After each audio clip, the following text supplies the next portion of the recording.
Hey guys, welcome to my legal classes. This is Ganesh Pujari and we were discussing about the Juvenile Justice Care and Protection Act 2000. Now the act itself named as Care and Protection of Children. Now if we are discussing too much on care and protection, we need to know which is that child or children who are in need of care and protection. And I have made one single slide which is covering the entire section 2D. To discuss that, let's get into the only slide that I have on the child in need of care and protection. You might get an independent question to define child in need of care and protection, and in such case you have to define the entire section 2D, which covers 9 different types of child or children who are in need of care and protection. The first category is those children who doesn't have home or found begging or found in the street, or working child which doesn't have ostensible means of subsistence or no formal way to get income for its livelihood. Those children are in need of care and protection. Point number 2, I'll give an illustration. Imagine a child is living with Mr. X, which may be its guardian, and I'm keeping that child as A. Now that guardian has caused injury to child B, or he might have caused the death of child B. Now child A has sufficient apprehension that he might do the same with me, that he may injure me or he might kill me also. In that case, such child is in need of care and protection. Third one is dealing with the mental and physical health.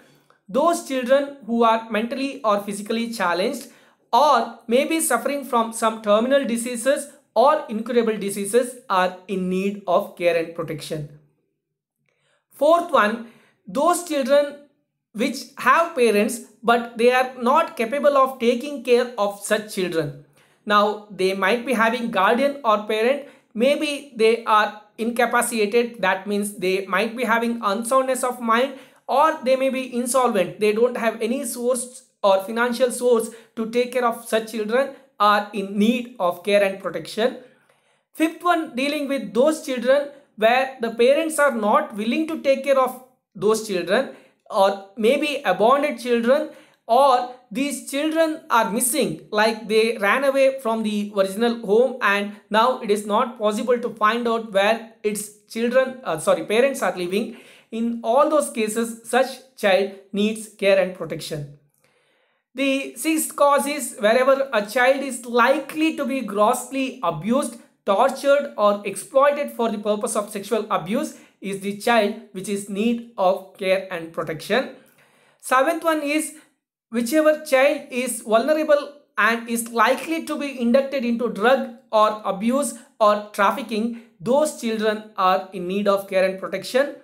And if some child can be abused for some unconscious gains, those child are also in need of care and protection. And the victims of armed conflict, civil commotion or natural calamity, all those time, those children who are living alone are considered as the children who are in need of care and protection. These are the 9 categories. I hope there is nothing left beyond this. So they have covered almost everything in section 2D. And this is what you need to mention in the exam whenever there is a question on child in need of care and protection. Now that we know which are the child in need of care and protection, how are they taken care? There are 3 important types of homes which are discussed under Juvenile Justice Care and Protection Act, which I am going to discuss in my next video. Please subscribe my channel, please like, share and comment my videos. All the very best for your exams, and thank you so much for watching me.